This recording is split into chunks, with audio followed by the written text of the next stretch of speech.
നമസ്കാരം, എൻ്റെ പേര് നിതിനേഷ് എന്നാണ്. ഞാൻ സിറ്റി ഹോസ്പിറ്റലിലെ കൺസൾട്ടൻറ്റ് സൈക്കോളജിസ്റ്റാണ്.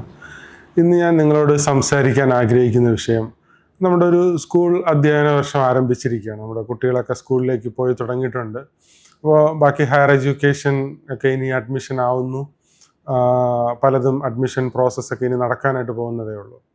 അപ്പോൾ ഒരു പുതിയ അക്കാഡമിക് ഇയറിലേക്ക് നമ്മൾ പ്രവേശിക്കുമ്പോൾ എങ്ങനെയാണ് അതിനെ കാണേണ്ടത് എന്നുള്ളത് വളരെ പ്രധാനപ്പെട്ട കാര്യമാണ്. പ്രത്യേകിച്ച് സ്കൂൾ ക്ലാസ്സുകളിലൊക്കെ നോക്കുമ്പോൾ കുട്ടികളൊക്കെ വളരെ പ്രതീക്ഷയോടും പാരൻസൊക്കെ വളരെ പ്രതീക്ഷയോടും കൂടെ തന്നെയാണ് കുട്ടികളെ സ്കൂളിലേക്ക് അയക്കുന്നത്. അപ്പോൾ നമ്മുടെ ഒരു ഗോള് എങ്ങനെ ആയിരിക്കണം എന്നുള്ളതാണ്. എന്തിനു വേണ്ടിയിട്ടാണ് നമ്മൾ സ്കൂളിൽ പോകുന്നത്? അപ്പോൾ കൂടുതലും പാരൻസും വിദ്യാർത്ഥികളൊക്കെ തന്നെ കൂടുതലായിട്ട് മാർക്ക് സ്കോർ ചെയ്യുക എന്നുള്ള ഒരു കാര്യത്തിലായിരിക്കും അവർ പ്രാധാന്യം കൊടുത്തിരിക്കുന്നത്. അപ്പോൾ യഥാർത്ഥത്തിൽ പ്രത്യേകിച്ച് സ്കൂൾ ക്ലാസ്സുകളൊക്കെ തന്നെ മാർക്ക് സ്കോർ ചെയ്യുക എന്നുള്ളതിനേക്കാൾ ഉപരി നമ്മുടെ ഒരു ക്യാരക്ടർ ഫോർമേഷൻ, മറ്റുള്ളവരുമായിട്ട് എങ്ങനെയാണ് ഇൻട്രാക്ട് ചെയ്യേണ്ടത്, നമ്മൾ എങ്ങനെയാണ് കണ്ടക്ട് ചെയ്യേണ്ടത്, അങ്ങനെയുള്ള പേഴ്സണാലിറ്റി ഒരു നല്ല രീതിയിൽ വളർത്തിക്കൊണ്ട് വരാൻ വേണ്ടിയിട്ട് ഒരു ക്യാരക്ടർ ഫോർമേഷന് വേണ്ടിയിട്ടുള്ള ഒരു പ്ലാറ്റ്ഫോമും കൂടെയാണ് സ്കൂള് എന്നുള്ളത് നമ്മൾ വളരെ വ്യക്തമായി മനസ്സിലാക്കിയിരിക്കേണ്ടത് വളരെ അത്യാവശ്യമാണ്. അപ്പോൾ എനിക്ക് പ്രത്യേകിച്ച് പാരൻസിനോട് പറയാനുള്ള വളരെ പ്രധാനപ്പെട്ട കാര്യം, കുട്ടികളെ മാർക്ക് അല്ലെങ്കിൽ സ്കോറിന് വേണ്ടിയിട്ട് കൂടുതൽ ഫോഴ്സ് ചെയ്യുക അല്ലെങ്കിൽ അത്തരത്തിൽ അവരെ പ്രഷർ ചെയ്യുക എന്നുള്ളതിനേക്കാൾ ഉപരി നല്ലൊരു ഇൻഡിവിജ്വലായിട്ട്, നല്ലൊരു വ്യക്തിയായിട്ട് വളർന്നു വരാൻ വേണ്ടിയിട്ട്, നല്ലൊരു ക്യാരക്ടറുള്ള ഒരു ആളായിട്ട് വളർന്നു വരാൻ വേണ്ടിയിട്ട് അവരെ പ്രോത്സാഹിപ്പിക്കുക എന്നുള്ളതാണ് വളരെ പ്രധാനപ്പെട്ട ഒരു കാര്യം.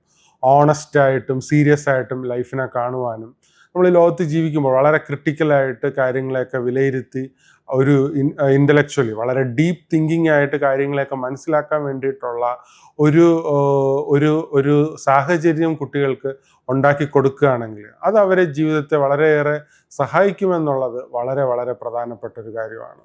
അപ്പോൾ രക്ഷകർത്താക്കളൊക്കെ തന്നെ എഡ്യൂക്കേഷൻ എന്ന് പറയുമ്പോൾ വളരെ ഒരു ബ്രോഡായിട്ട് കാണേണ്ടത് വളരെ അത്യാവശ്യമാണ്. മാർക്ക് എന്നുള്ള നിലയിൽ മാത്രം അത് ചുരുങ്ങിപ്പോകരുത് എന്നുള്ളത് വളരെ പ്രധാനപ്പെട്ട ഒരു കാര്യം തന്നെയാണ്.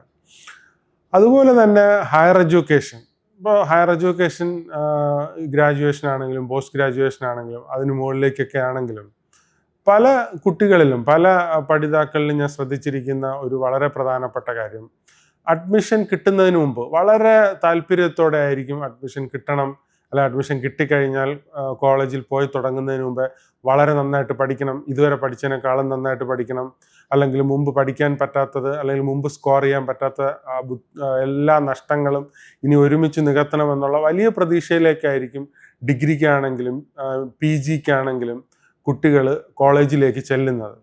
പക്ഷെ കോളേജിൽ ചെന്ന് ഒരാഴ്ച കഴിയുമ്പോൾ അല്ലെങ്കിൽ ഒരു മാസം മുന്നോട്ട് പോകുമ്പോൾ മുമ്പ് എങ്ങനെയാണോ ചിന്തിച്ചത് അതിൻ്റെ ജസ്റ്റ് ഓപ്പോസിറ്റ് ആയിട്ടാണ് ബഹുഭൂരിഭാഗം കുട്ടികളും നമ്മുടെ നാട്ടിൽ ചിന്തിക്കുന്നത്. അതായത് കോളേജിൽ പോകുന്നത്, പ്രത്യേകിച്ച് ക്ലാസ് അറ്റൻഡ് ചെയ്യുന്നത് വേസ്റ്റേജ് ഓഫ് ടൈമും യൂസ്ലെസ്സും ആയിട്ടാണ് നമ്മുടെ കോളേജിലെ ഹയർ എഡ്യൂക്കേഷൻ ഫീൽഡിലെ ഭൂരിഭാഗം കുട്ടികളും ചിന്തിക്കുന്നത്.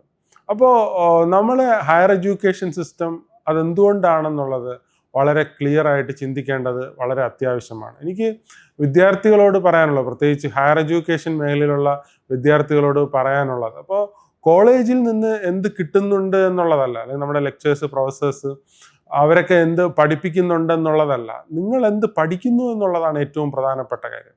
അപ്പോൾ കോളേജിൽ എന്ത് നടക്കുന്നു, ക്ലാസ് യൂസ്ഫുൾ ആണോ യൂസ്ലെസ് ആണോ എന്നുള്ളതിനേക്കാൾ ഉപരി ഇന്നത്തെ സാഹചര്യത്തിൽ നിങ്ങൾക്ക് ഒരു ഏരിയ നിങ്ങൾ സെലക്ട് ചെയ്തിട്ടുണ്ടെങ്കിൽ അതിൽ എക്സലൻ്റ് ആയിട്ട് വരാൻ, വളരെ ബ്രൈറ്റ് ആയിട്ട് വരാൻ, വിഷണറി ആയിട്ട് ആ ഒരു ഫീൽഡിൽ ആ ഒരു ഡൊമൈനിൽ നിങ്ങൾക്ക് മുന്നോട്ട് പോകാൻ വേണ്ടിയിട്ടുള്ള എല്ലാ സാഹചര്യങ്ങളും നിങ്ങൾക്ക് ഓൾറെഡി അവൈലബിൾ ആണ്.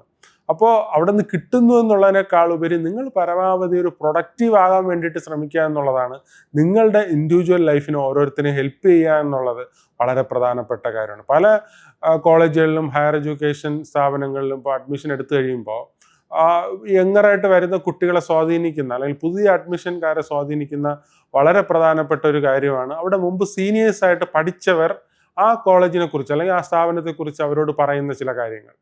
അപ്പോൾ അത് കൂടുതലും ഭൂരിഭാഗവും നെഗറ്റീവായിട്ടുള്ള കാര്യങ്ങളായിരിക്കും. ഇപ്പോൾ ഒരു കുട്ടി ഒരു ഡിഗ്രിക്ക് വരികയാണ്, അല്ലെങ്കിൽ ഒരു PGക്ക് വരികയാണ്, അല്ലെങ്കിൽ ഒരു കോമ്പറ്റേറ്റീവ് എക്സാമിന് പ്രിപ്പയർ ചെയ്യാൻ വേണ്ടിയിട്ട് വരികയാണ്. അപ്പോൾ വരുന്ന സമയത്ത് തന്നെ അവിടുത്തെ ടീച്ചേഴ്സിനെ പറ്റിയും അല്ലെങ്കിൽ അവിടുത്തെ ഫാക്കൽറ്റിയെ പറ്റിയും ഇൻസ്റ്റിറ്റ്യൂഷനെ പറ്റിയും വളരെ നെഗറ്റീവായിട്ടുള്ള ഒരുപാട് കാര്യങ്ങൾ സീനിയേഴ്സ് ഈ പുതിയ ആൾക്കാരുടെ ഇടയിൽ കുത്തി നിറയ്ക്കാറുണ്ട്. അത് ചിലപ്പോൾ കുറേയൊക്കെ ഫാക്റ്റ് ആയിരിക്കും, ചിലപ്പോൾ കുറേയൊക്കെ ഫാക്റ്റ് ആവണമെന്നില്ല.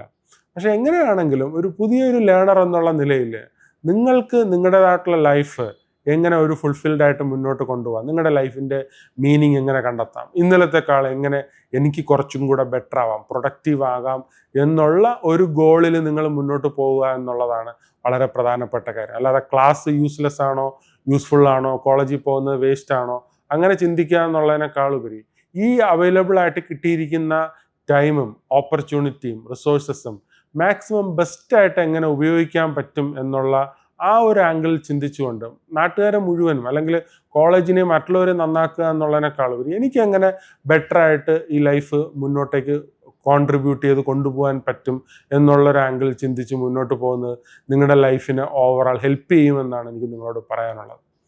Thank you so much. All the best.